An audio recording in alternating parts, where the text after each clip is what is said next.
Ya, jadi sebelum kita masuk ke pemodelannya sendiri ya, ataupun model channel yang Hatta itu mungkin sudah saya berikan ke Anda. Ini lanjutannya ya. Jadi lanjutannya nanti target saya saudara bisa menghitung properties daripada kanal properties daripada semua komponen yang ada di dalam sebuah pemodelan kanal itu ya. Ada yang masuk lagi ya. Oke.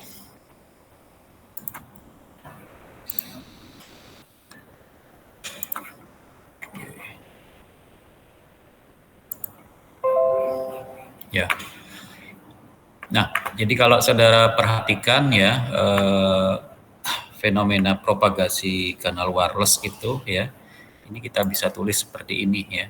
Jadi ini adalah seperti biasa ya, ini pengirim ya, ada transmitter, kemudian satunya adalah bagian receiver ya. Jadi kalau informasi yang dikirimkan di sisi transmitter ke sisi receiver ya, selalu akan ada fenomena seperti ini ya, ada direct path, kemudian ada refleksi, diffraction ataupun scattering ya.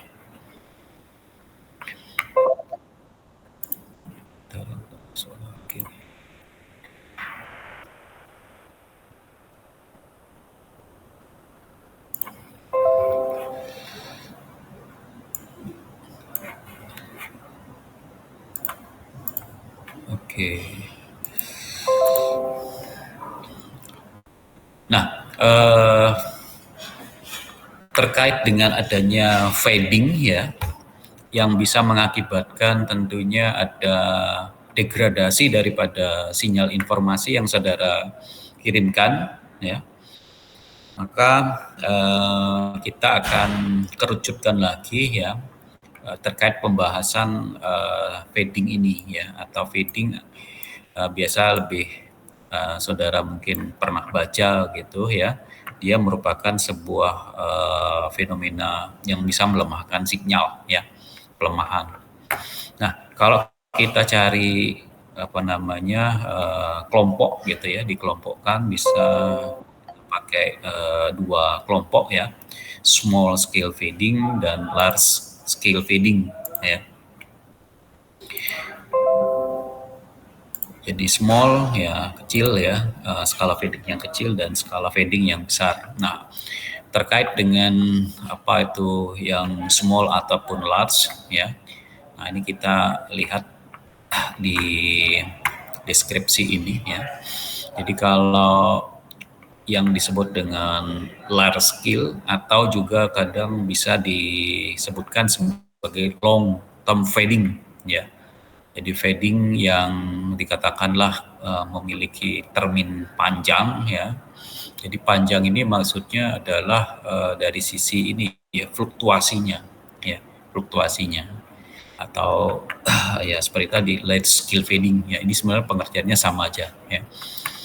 Nah, apa deskripsinya ya? Jadi kalau long term fading itu adalah jika saudara mengamati dalam jarak beberapa kilo ya. Jadi jangkauannya luas, daya fluktuasi di sekitar sebuah nilai rata-rata ya. Fluktuasi tersebut memiliki periode yang panjang. Ya. Fluktuasi daya dapat dinyatakan sebagai distribusi log normal. Jadi kalau saudara ingat statistik ya,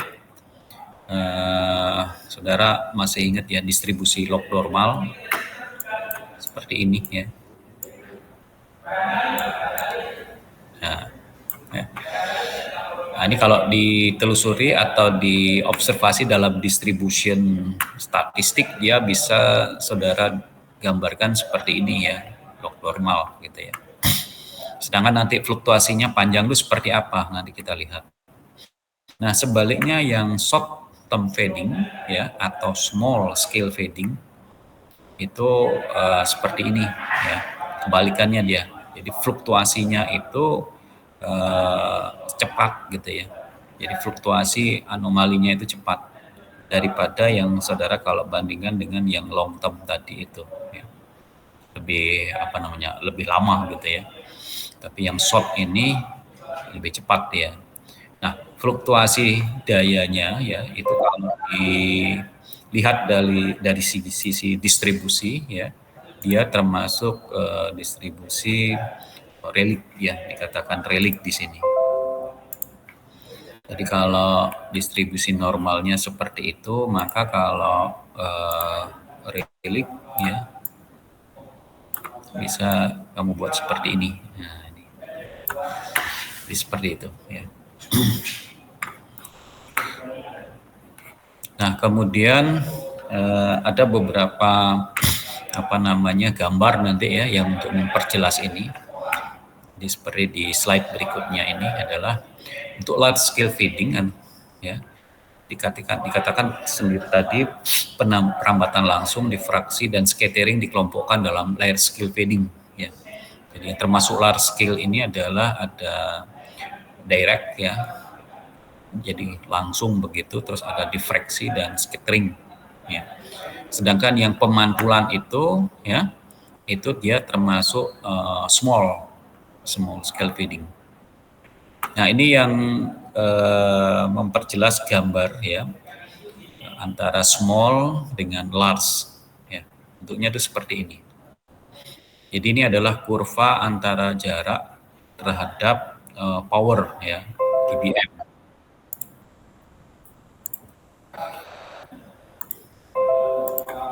Ya.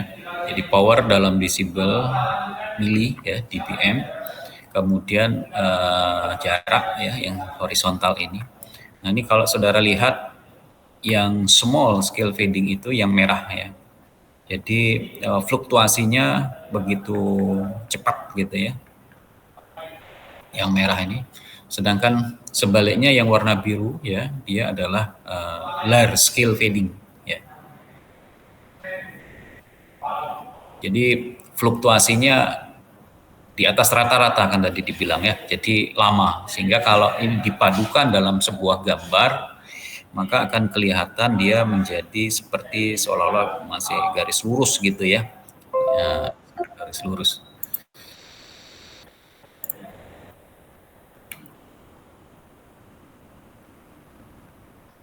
Boleh masuk ini. Nah, ada lagi gambar yang memperlihatkan kurva ya antara large scale dengan small scale ya. Jadi sepertinya ada pengukuran di sebuah eksperimen ya. Dia menunjukkan receive power ya terhadap jarak juga sama ya antara TX dengan RX ya. Jadi jarak TR, TX transmitter, receiver respiration ya, jarak.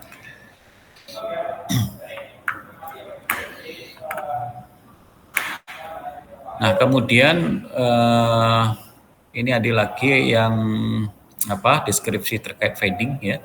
Jadi sebenarnya kalau feeding itu kalau saudara buat dalam bentuk definisi bisa dibuat deskripsi seperti ini ya. Jadi, fenomena fluktuasi daya sinyal gitu ya yang cenderung melemahkan di penerima akibat adanya proses propagasi ya dari gelombang radio.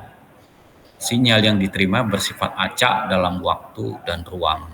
Ya, jadi kalau saudara membuat deskripsinya fading itu ini. Nah, sedangkan multi fat fading ya. Jadi namanya saja multi fat ya. Jadi multi fat itu ya fat yang ini banyak gitu ya.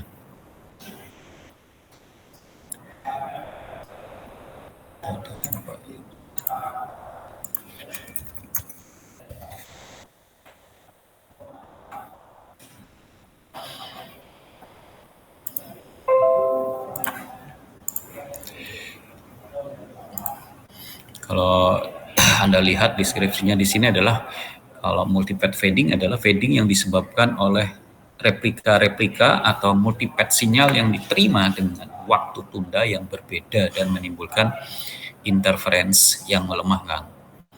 Ya, jadi seperti yang ada di sebelumnya ya, Anda Di sini melihat ada beberapa fenomena direct ataupun yang dibelokkan sinyalnya ya. Nah ini kalau kita asumsikan beberapa propagasi yang muncul, nah, seperti ini ada 3 begitu. Maka kalau digambarkan dalam bentuk kurva ya, power receive terhadap waktu, maka bisa digambarkan dalam bentuk seperti ini ya. Jadi artinya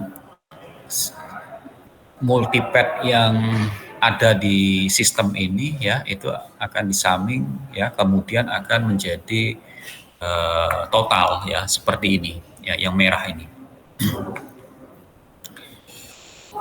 Nah kemudian ada beberapa deskripsi juga ya terkait large scale fading ya, dan small scale fading itu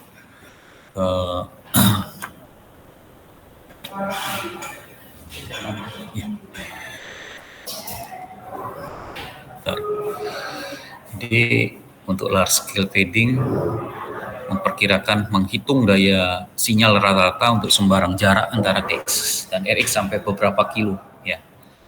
Jadi tadi disebutkan bahwa kalau dia large scaling namanya besar ya. Jadi kalau sebenarnya kalau kita buat dalam bentuk fluktuasi juga bisa digambarkan seperti ini. Cuman karena dia digabung sama yang scale fading, makanya dia bentuknya menjadi seperti garis gitu ya.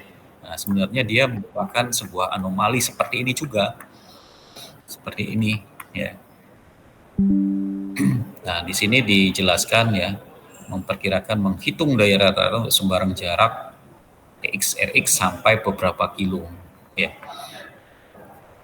Kemudian berguna, apa kegunaan daripada layer scale fading ini ya? Dia berguna untuk mengestimasi luas kawasan jangkauan sebuah pemancar.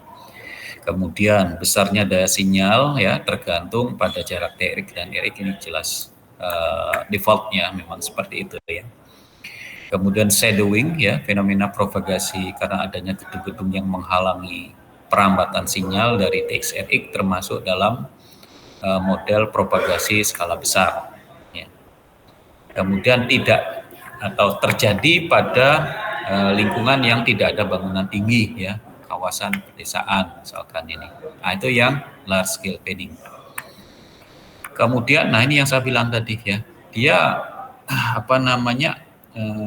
kurva anomalinya itu sebenarnya tetap aja seperti ini kalau saudara compare dengan yang small scale fading ya. Cuma kalau digabung dia akhirnya bukan seperti ini, dia menjadi garis gitu ya.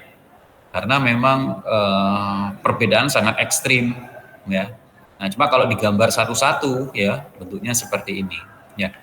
Jadi daya yang diterima ya seperti ini, cuma jaraknya ini adalah 100 meter sampai 10 kilometer. Ya. Jadi fluktuasinya ini berjarak antara 100 meter sampai 10 kilometer. Itu adalah yang large scale fading. Ya. Nah, kemudian coba kita bahas yang small scale fading ya. Nah, dikatakan di sini small scale fading menyatakan fluktuasi perubahan daya sinyal secara cepat dalam rentang waktu yang singkat ya, atau dalam jarak tempuh pendek. Umumnya disebabkan oleh interferensi di antara dua atau lebih replika sebuah sinyal ya, yang dipancarkan dari sebuah pemancar dan tiba di satu titik penerima dalam waktu dan arah kedatangan yang berbeda-beda. Kemudian replika sinyal tersebut dinamakan sinyal multipad. Di penerima akan dijumlahkan menghasilkan sebuah sinyal yang memiliki fasa dan amplitudo yang membesar. Terjadi pada tengah kota ya, dan pada bangunan tinggi atau indoor. Ini yang small gitu ya. Nah, kalau small ini saudara gambar gitu ya, sebenarnya fluktuasinya secara umum seperti ini ya. Cuma berbedanya apa? Bedanya itu di sini ya. 0,1 sampai 1 meter ya fluktuasinya. Nah, ini kalau saudara bandingkan dengan yang long tadi atau large scale fading tadi kan 100 meter sampai 1 kilo gitu ya. Nah, yang ini adalah 0,1 sampai 1 meter. Bedanya di situ. Jadi poinnya tolong diingat ya, lebar daripada fluktuasi daya sinyalnya yang sangat berbeda gitu ya.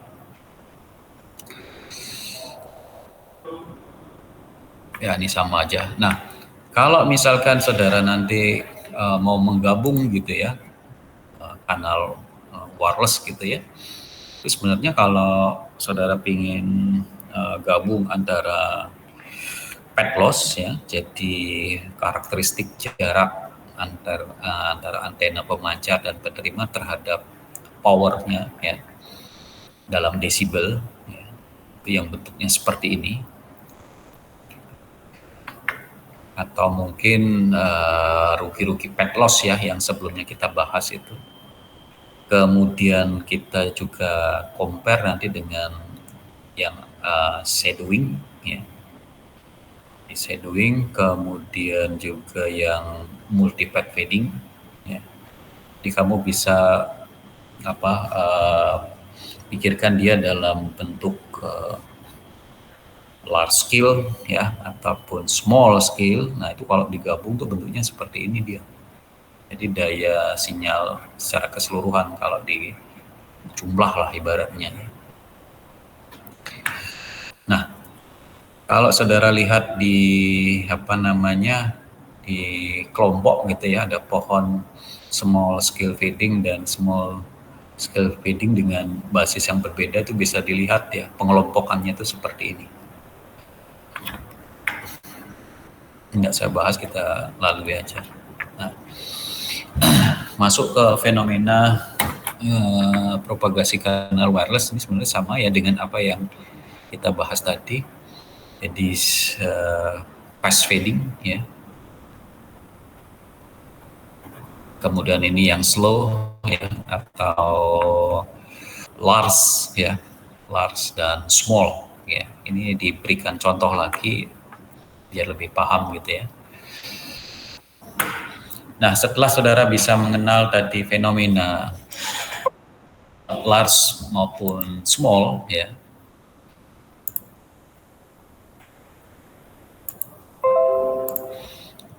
kita sekarang akan coba memperdalam lagi terkait dengan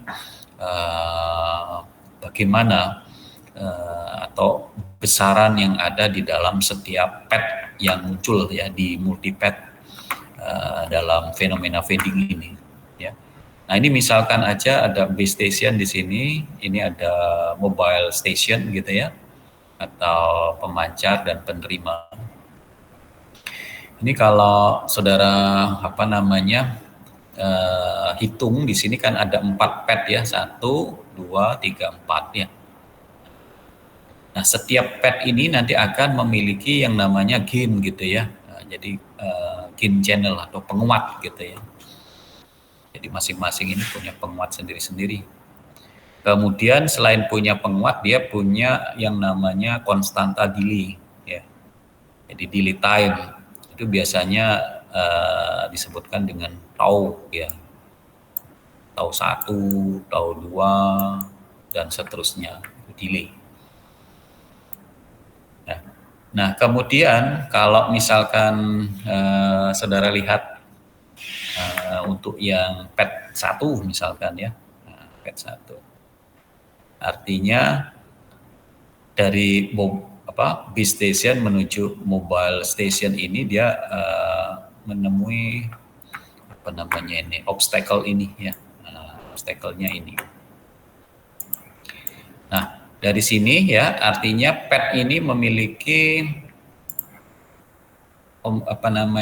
properties gitu ya, alpha 1 dan tau 1 ya. Jadi dia memiliki attenuation atau penguat gain alpha 1 dan delay time ya tau 1. Nah, ini kalau saudara bentuk dia atau tulis dalam bentuk kurva ya, itu bentuknya seperti ini dia ya. Ini respon impuls kanal ya. Jadi Inputnya ya jelas impuls juga ya, inputnya impuls ya, delta. Jadi kalau kamu ingat bentuk impuls itu kan seperti ini dia. Nah ini saudara lewatkan di fenomena PET nomor 1 ini. Maka dia akan tergambar sebuah gambar yang sama tentunya dengan ini ya, berupa impuls yang nomor 1 ya. Makanya disebut di sini respon impuls kanal. Nah, nanti kita akan semua petakan di sini berapa asumsi PET yang ada. Tadi kan ada berapa asumsinya, 4 ya. Jadi nanti ada kombinasi alfa 1, tau 1 sampai alfa 4 tau 4 ya. Nah, ini yang alfa 2 kemudian tau 2 sampai ya seperti ini. Nah, jadi kalau saudara punya bentuk fisik ya dari transceiver ya seperti ini ya, dengan kanal multipad ya, katakanlah ada 4 pad di sini, maka ini kalau apa namanya direalisasikan gitu ya, atau buat dalam bentuk grafik respon impuls kanal, itu bentuknya seperti ini ya. Nah, dari sini nanti saudara bisa mengukur ya atau mengetahui karakteristik macam-macam nanti ya. Nanti setelah pembahasan ini saudara akan saya ajak mencari ya karakteristik daily spread ataupun RMS daily spread ya dan lain sebagainya itu. Nah, ya, jadi ini semua ini ya itu sudah lengkap ya. Karena ada 4 pad gitu ya, 1, 2, 3, 4. Nah, di dalam sistem komunikasi itu ya sebenarnya ada nama yang lebih populer ya, yang disebut dengan power delay profile kanal ya. Jadi PDP. Jadi kalau saudara melihat gambar seperti ini ya, yang ini tadi ya, itu biasanya orang lebih biasa menyebutnya adalah power delay profile ya, yang menginterpretasikan kekuatan ataupun respon gitu ya, respon kanal, di mana yang ini biasanya menunjukkan ini ya magnitude gitu ya, sedangkan yang ini waktu ya di power delay profile gitu ya. Nah, setelah saudara saya ajak tadi bisa membuat atau melihat respon kanal gitu ya. Nah, sekarang saya ingin menunjukkan ke Anda bagaimana cara biasanya penulisan daripada respon impuls kanal ya. Dalam bentuk matematika bisa banyak variasi ya. Nah, salah satunya adalah ini gitu. Jadi HT ini sama dengan C1 ya kali delta T min tau 1 ditambah C2 delta T min T2 ya plus seterusnya Cn delta T min Tn. Nah, ini artinya apa? Jadi seperti yang saya bilang tadi, bahwa sebuah kanal itu memiliki amplitudo gitu ya atau magnitude dan waktu delay ya. Jadi seperti ini. Jadi ini adalah amplitudonya, yang ini adalah delaynya. Nah, yang ini merupakan pantulan ke-1, pantulan kedua, pantulan ketiga, dan seterusnya ya sampai pantulan ke N. Nah, kalau saudara buat dalam bentuk model lain ya, itu bisa dibuat seperti ini dia ya. Jadi ini dalam bentuk 2 dimensi dia ya. Jadi HT, tau ya. Di HT, tau itu sama dengan sigma. I sama dengan 1 sampai N ya. Nah, kemudian di dalamnya apa? Di dalamnya C1 kali E pangkat J omega LT delta T min tau T. Ya. Nah, ini adalah kalau saudara interpretasikan ataupun ingin di breakdown mungkin mahasiswa ya, Ini kan sebenarnya sigma jumlah ya. Jadi kalau dia startnya dari I sama dengan 1 kan artinya nanti C1 kali I pangkat J omega 1 T delta T min T1 plus C2 E pangkat J omega 2 T terus sampai berapa gitu ya, petnya berapa. Kalau sampai 4 ya sampai C4 berarti. Nah, bentuk ini kan apa nih? Pasor ya. Nah, kalau kamu ingat untuk pasor, jadi ini fasenya, ini delaynya. Jadi ini komplit sekali ini. Jadi sebuah informasi kanal itu sebenarnya isi lengkapnya adalah seperti ini ya. Dia memiliki amplitudo, kemudian memiliki fase ya, dan memiliki delay. Dan saudara bisa tulis seperti ini.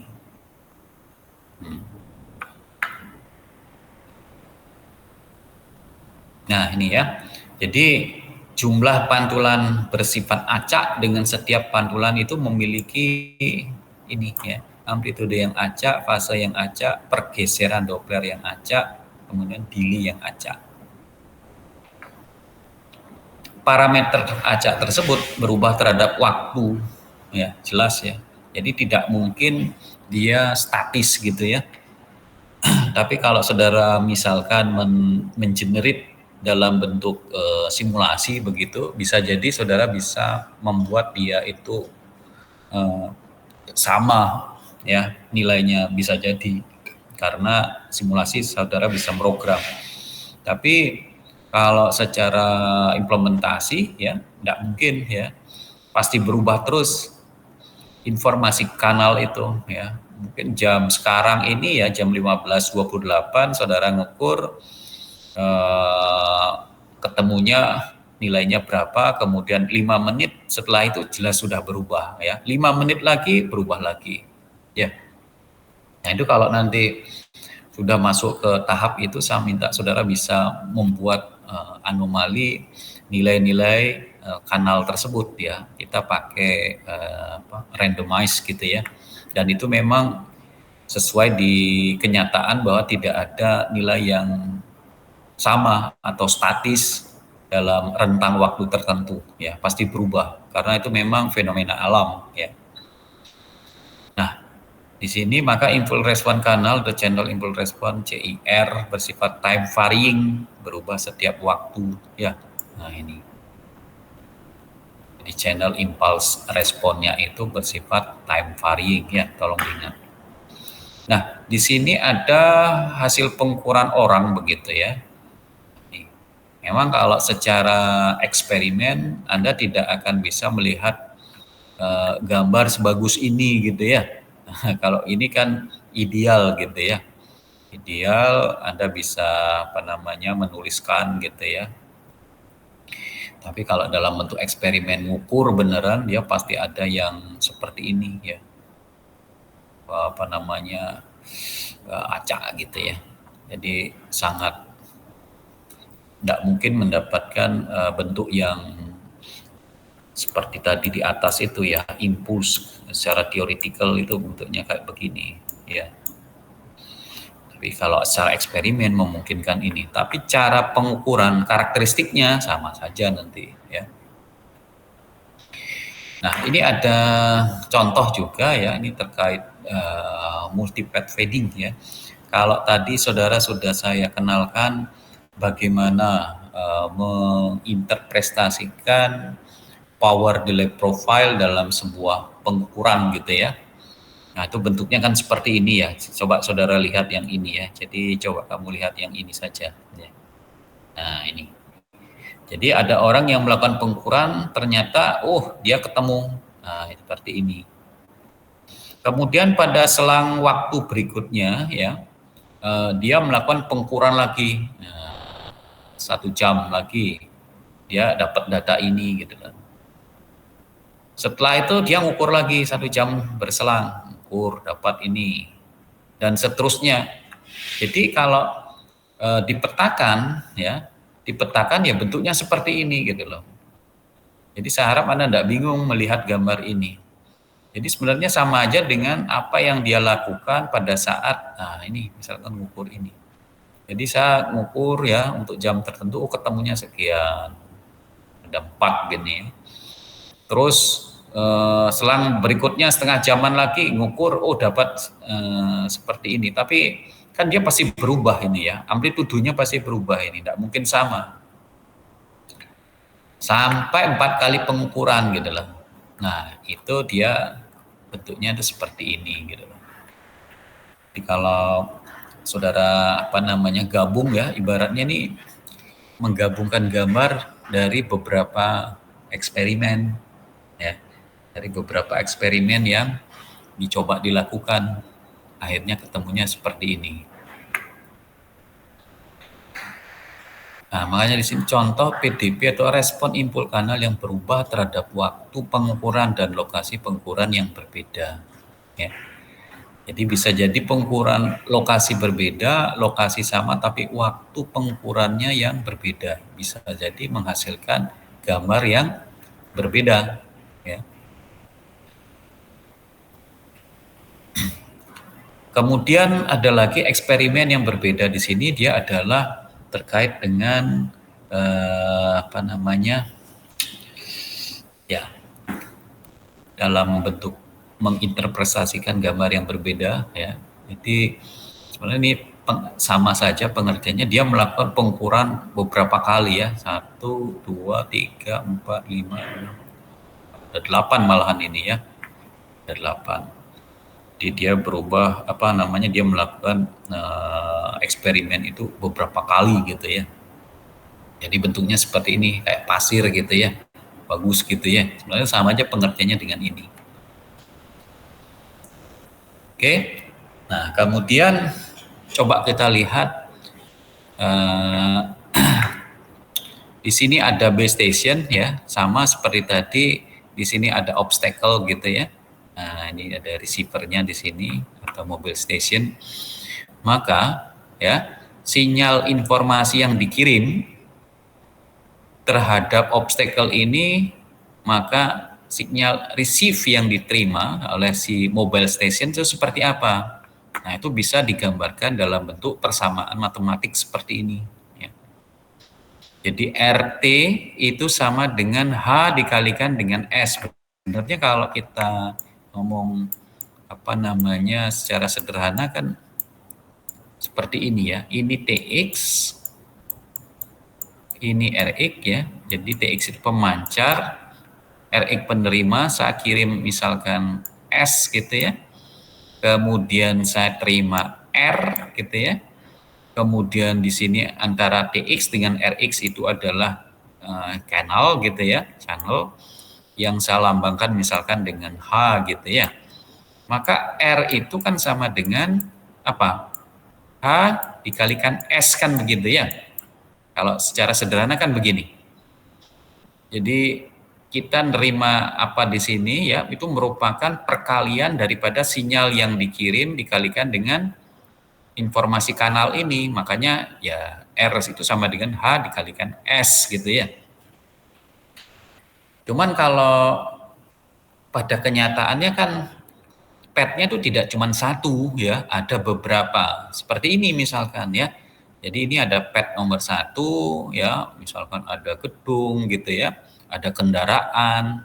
Kemudian di sini dikatakan pet nomor 2 ya, di sini pet ke L gitu misalkan ya. Nah, dengan kaitannya seperti ini ya, maka persamaan ini bisa mengalami apa? Perubahan gitu ya. Nah, jadi bisa jadi kalau yang H kali S ini ada yang direct gitu ya, line of sight di sini. Nah, yang lainnya kan ada yang nabrak ini dulu ya, kemudian baru ke sini. Kemudian yang lain juga begitu, ini nabrak dulu terus baru dipantulkan ke sini. Nah, fenomena itu ya, kalau saudara gambar atau buat dalam interpretasi matematik, itu bisa dibuat seperti ini gitu loh. R ini sama dengan sigma gitu ya. Sigma H T ya dikalikan dengan S T min tau. Nah, Nah, di mana sinyal yang diterima itu sama dengan sinyal yang dikirim ya, kalikan dengan H. Nah, cuman hati-hati di sini ya. Ini saudara harus perhatikan. Jadi sinyal yang ada di sini dia pasti ada yang terdelay gitu ya. Terdelay sesuai dengan jumlah petnya ini. Makanya di sini 1 sampai L ya. Jadi T min tau 1, ST min tau 2 dan seterusnya ya. Ini kalau saya jumlah itu kan artinya atau kita breakdown itu kan dia begini ya. RT itu sama dengan H1 dikalikan dengan S1 min apa? T min tau 1 gitu ya. Kemudian ditambah ya, tambah. Sebentar, ini bukan ini T ini T ya. Jadi HT ya dikalikan dengan S T min tau 1 ditambah HT ya S T min tau 2 dan seterusnya. Jadi seperti itu. Itu adalah sinyal informasi yang diterima ya, RT ini. Ini R di sini. Nah, ini juga sinyal yang diterima dapat nyata sebagai sebuah penjumlahan dari komponen sinyal tunda atau multipad ya. Jadi sama aja sih rumusnya ini ya. Kamu bisa buat seperti ini. Ada beberapa ini dalam bentuk pasor juga ya. Nah, persamaannya bisa lewati aja. Ini juga ya dalam bentuk invis dan kuadratur ya.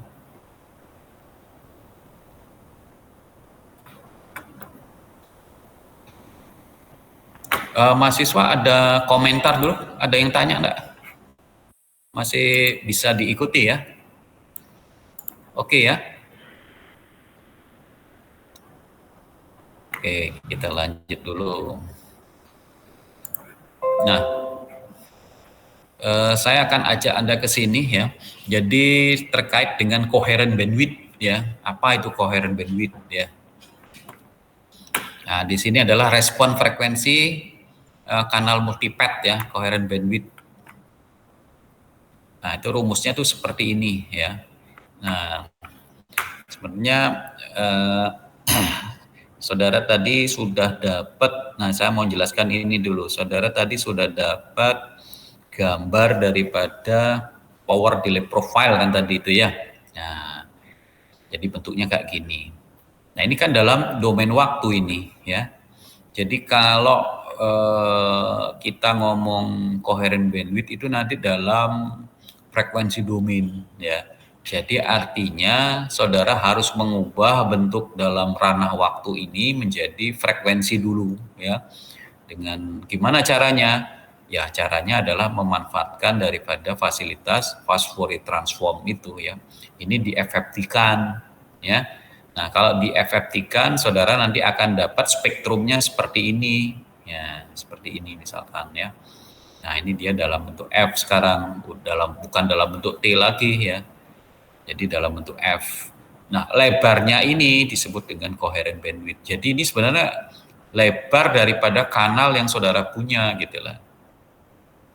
Dalam bentuk figur gitu. Tapi kalau dalam bentuk persamaan matematik bentuknya itu seperti ini gitu loh. Jadi HF sama dengan 1/L sigma. I sama dengan 1 sampai L. HT kali E pangkat min J 2V FT. Ya. Nah, dalam bentuk persamaan matematikanya seperti itu. Oke. Nah, sekarang saudara bisa menghitung ya apa itu atau berapa besarnya coherent bandwidth yang saudara punya misalkan dalam sebuah kanal dari hasil observasi gitu ya. Itu caranya adalah dengan hanya membagi 1/, ya Tn min T1. Anda tahu bahwa ini merupakan ini Saya belum menjelaskan ini ya. Jadi kalau saudara punya data eksperimennya ini ya, ini kan T1, T2, T3 sampai Tn ya, tau N gitu ya. Jadi kalau tau N dikurangi tau 1 di sini saudara akan mendapatkan yang namanya Dili spread gitu ya, lebar ya, lebarnya ini.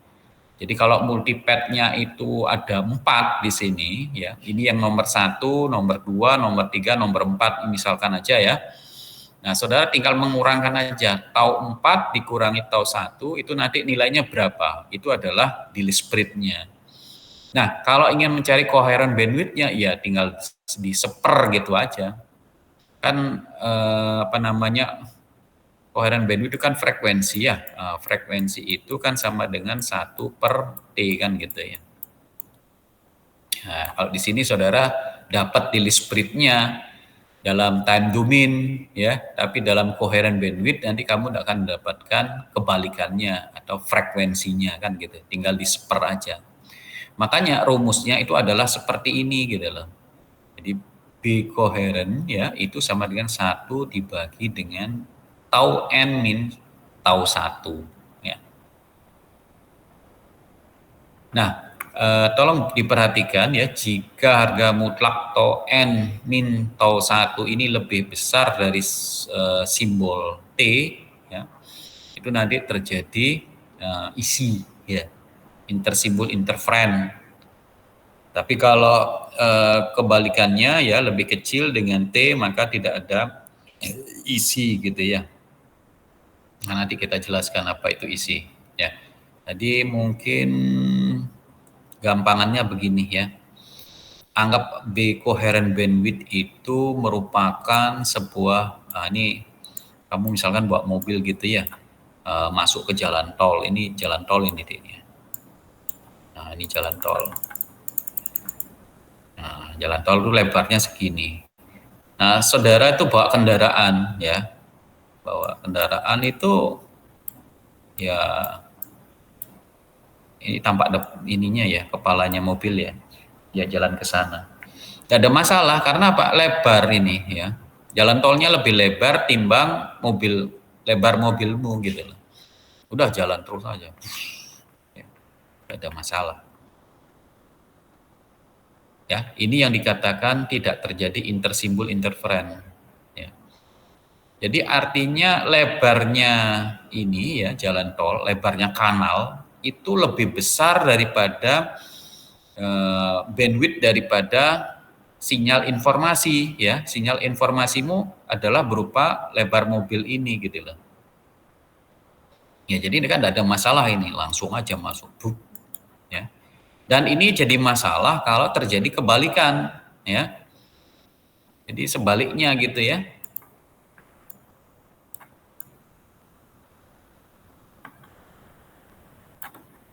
Jadi ini jalan tol ya. Terus ini kendaraan ya. Nah, ini kan artinya dia lebih sempit ini ya, timbang lebar ini. Nah, lebih sempit timbang lebar ini gitu. Nah, ini yang menyebabkan atau ini yang diistilahkan dengan isi, intersimbol interference itu. Nah, rumusnya itu seperti ini. Jadi B coherent bandwidth kalau dia lebih besar daripada Fs gitu ya, atau seperti S gitu ya, sama aja, maka tidak terjadi isi gitu. Jadi maksudnya seperti itu. Ya, jadi nanti isi sendiri nanti saya jelaskan habis ini.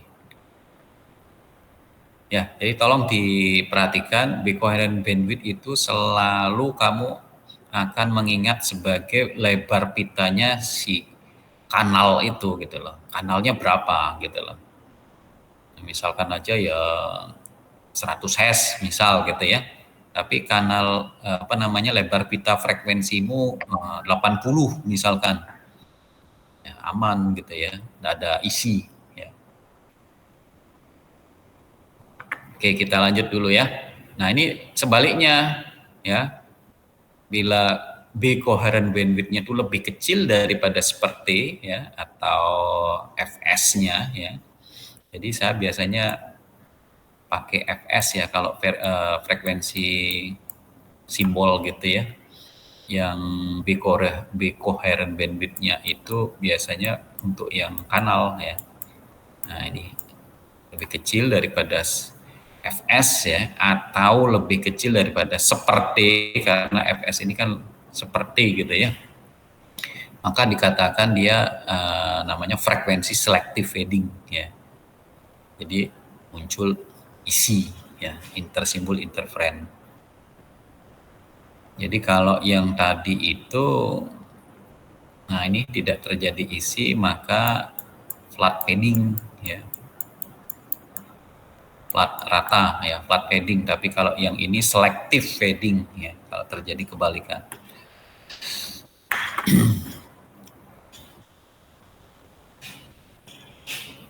Ya, coba kita bahas yang flat fading. Sebenarnya sama saja, cuma dia itu terbalik gitu aja ya prinsipnya. Nah, kalau yang power delay profile-nya kan sama aja seperti ini, dia bentuk PDP-nya ya. Kemudian saudara ubah ke frekuensi domain gitu ya, maka spektrumnya seperti ini. Ya. Jadi kalau apa namanya frekuensi atau coherent bandwidth-nya itu lebih kecil ya daripada frekuensi simbol, maka terjadi frekuensi selektif kan begitu tadi ya. Tapi kalau frekuensinya coherent bandwidth-nya lebih lebar ya timbang frekuensi simbol, maka tidak ada isi atau flat fading ya. Sama aja sih gambar ini. Nah ini mungkin gambar ini bisa menambah lagi pemahaman Anda ya. Jadi ini yang nomor satu ya, gambar nomor satu ini terkait dengan frekuensi frekuensi non selektif ya, atau biasanya flat ya. Coherent bandwidth lebih besar daripada bandwidth sinyal ya. Jadi kanalmu tuh lebarnya tuh segini gitu loh. Nah ini yang biru ini. Nah terus saya punya bandwidth sinyal sebesar W yang merah ya. Jadi artinya ini tidak ada masalah ini ya. Jadi langsung bebas ya, kalau diistilahkan ke lewat jalan tol ini mantap gitu ya. Mobilnya kecil gitu ya, lebar jalan tolnya besar. Ya. Makanya disebut di sini BC ini lebih besar daripada W. Ya, W-nya adalah lebar pita daripada sinyal Anda gitu ya. Nah, kalau orientasinya itu dia ngomong daily spread ya atau periode di sini itu terbalik gitu ya. Jadi taunya lebih kecil daripada durasi bit. Jadi tau daripada kanalnya itu lebih kecil daripada periodenya sinyal gitu ya.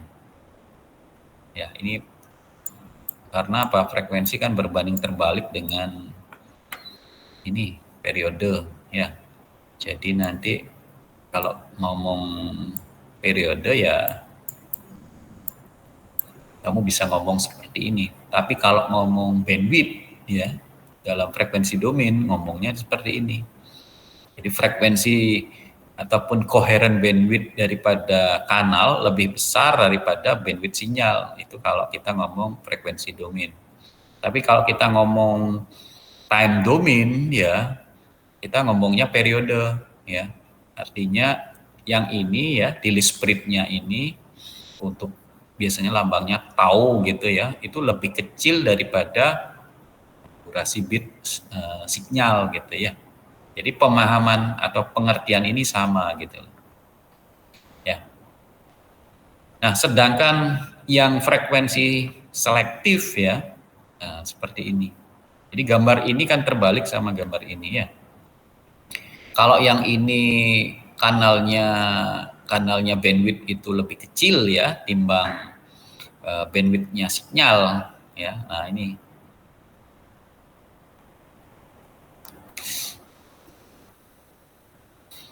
maka terjadilah frekuensi selective fading ya atau isi. Ya, sekali lagi kalau kita ngomong dalam frekuensi domain spektrum itu seperti ini ya. Coherent bandwidth-nya lebih kecil daripada bandwidth sinyalnya. Tapi kalau kita ngomongkan dalam bentuk periode ya, maka tau lebih besar daripada durasi bit. Nah, seperti ini. Oke ya, mahasiswa paham ya apa yang saya informasikan.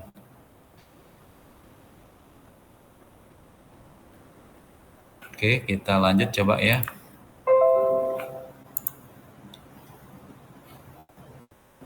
Oke.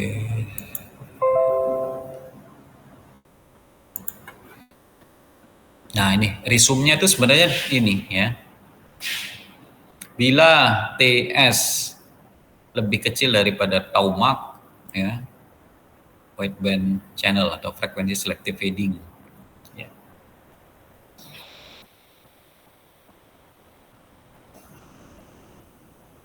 Atau kebalikannya TS lebih besar ya, tidak terjadi isi. Ini kalau kita ngomong periode ya. Tapi kalau kita ngomong frekuensi ya, spektrum seperti ini. Jadi bandwidth kanal lebih kecil daripada bandwidth sinyal. Frekuensi selektif ya, atau terjadi isi. Begitu juga sebaliknya ya. Kalau bandwidth kanalnya lebih besar dari bandwidth sinyal, maka tidak terjadi isi. Jadi kondisi fadingnya itu adalah flat gitu ya. Oke. Ya ini gambar tadi ya yang saya munculkan di depan. Cuma sekarang kita coba melihat di sini ada untuk merepresentasikan apa sih itu yang flat fading yang dikatakan tanpa munculnya isi gitu ya. Nah, seperti ini ya. Ini gambar awalnya tuh, gambar besarnya tuh ini ya. Jadi kanalnya kan sama, ini ada 4 ya. Nah, terus akan dicoba mengirimkan sinyal informasi seperti ini gitu loh. Nah, sinyal informasi. Jadi sinyal nomor 1 ya, itu kan dikirim ya. Dengan asumsi periode simbol ya, itu lebih besar daripada tau Mach ya.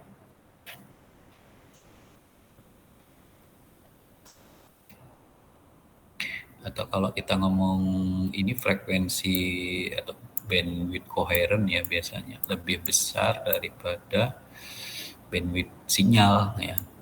Nah, sinyal.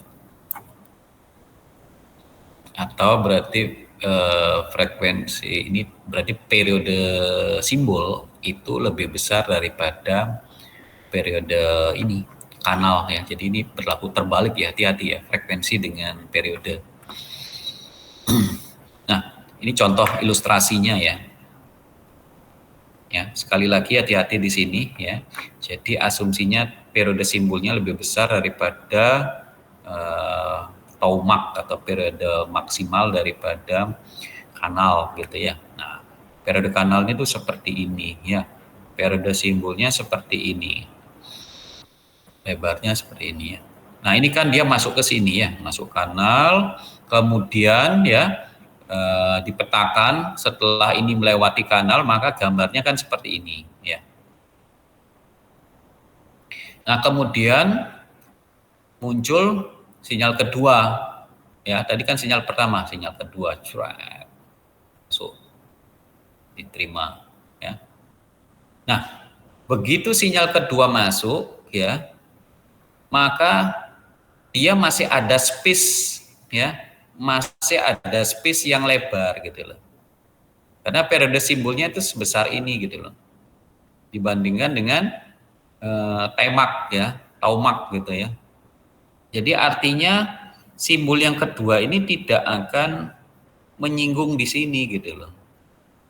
Jadi masih ada space. Begitu juga nanti kalau ada sinyal ketiga, dia pasti nanti akan katakanlah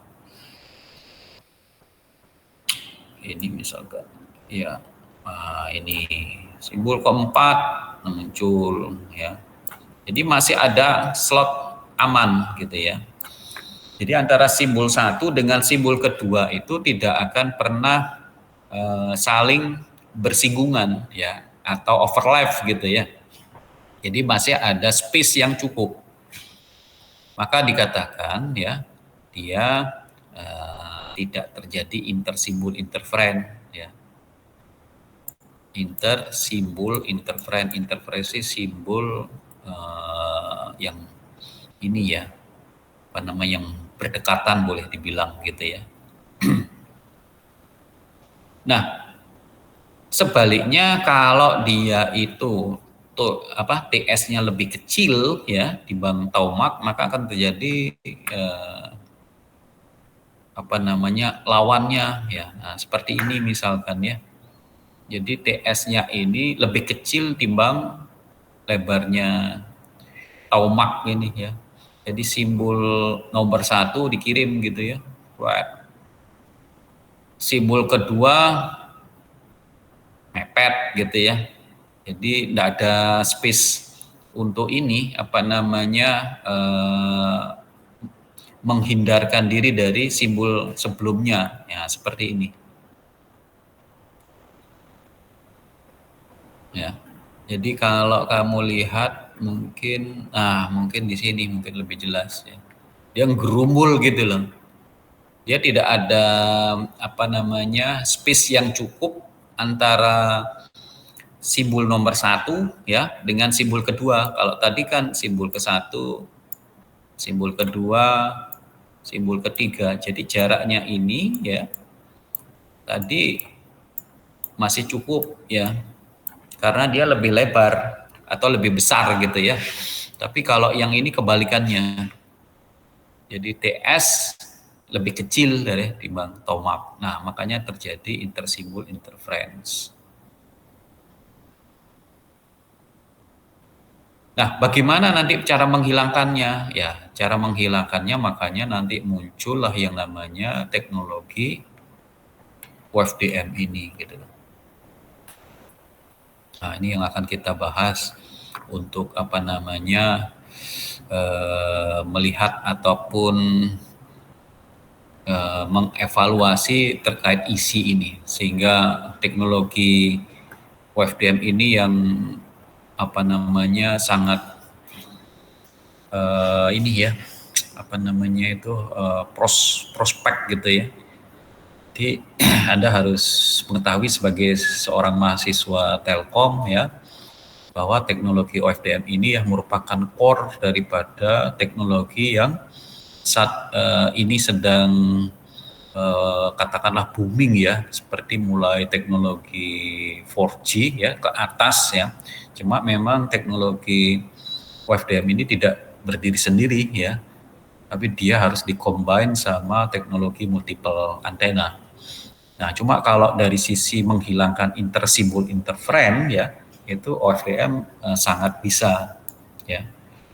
Jadi karena dia mengandalkan subcarrier yang saling tumpang tindih itu ya, dia bisa mengakibatkan ya menghilangkan pengaruh intersimbol interference.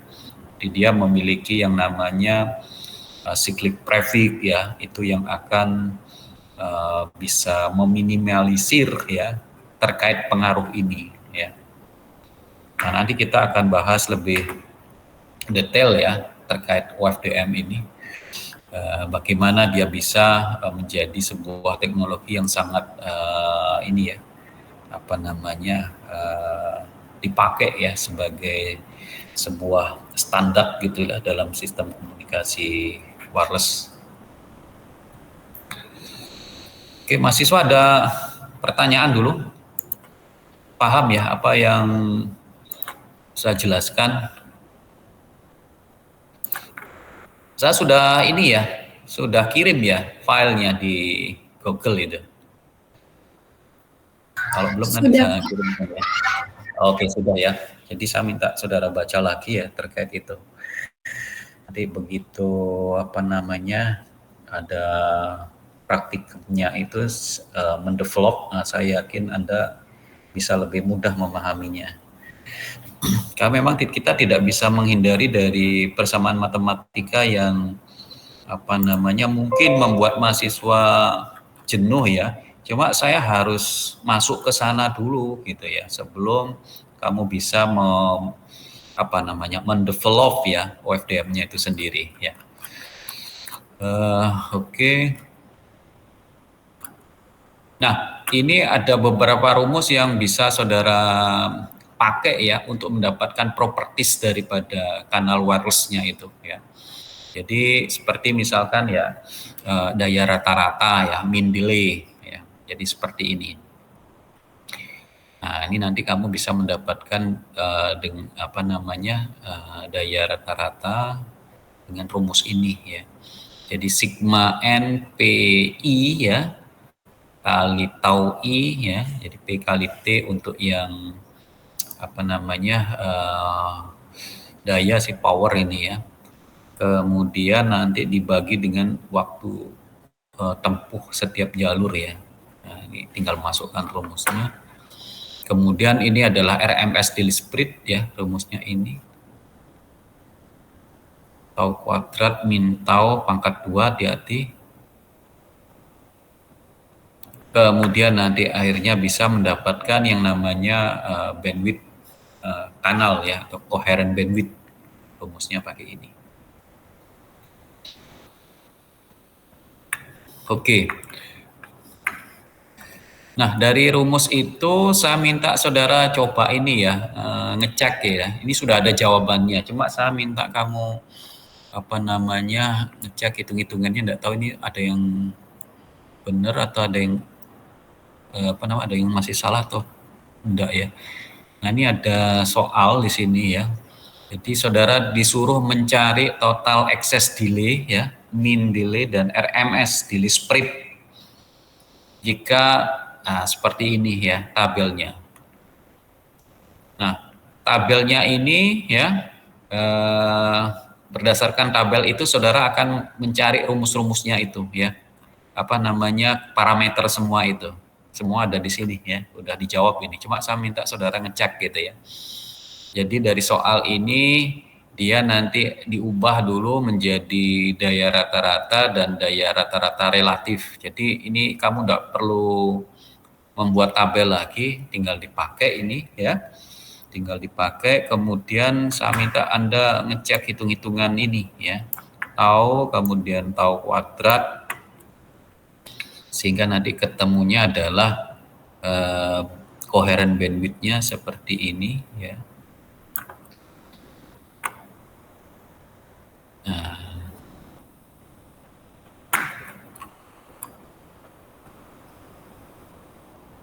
ya, saya tolong dicek ya hitung-hitungannya itu. Oke. Mahasiswa mungkin itu dulu ya hari ini ya. Saya mohon maaf ini ada rapat ini saya ditunggu. Jadi saudara coba dulu ya ngecek ininya itu nilai-nilai itu sudah benar atau enggak.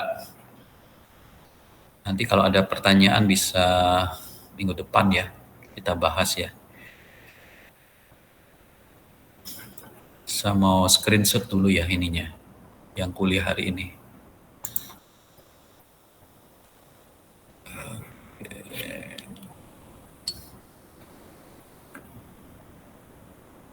Oh, 16 orang ini ya.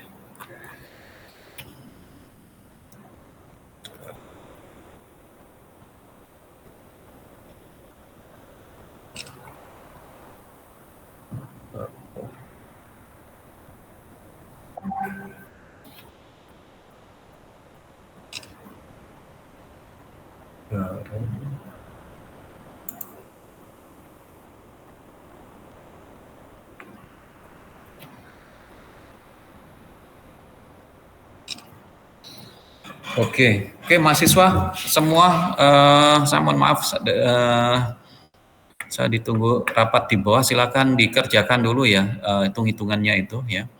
Sambil ngecek rumusnya, nanti kalau ada pertanyaan boleh ditanyakan minggu depan ya. Sampai di sini dulu ya perkuliahan saya. Selamat sore semua. Terima kasih, Pak. Terima kasih banyak, Pak.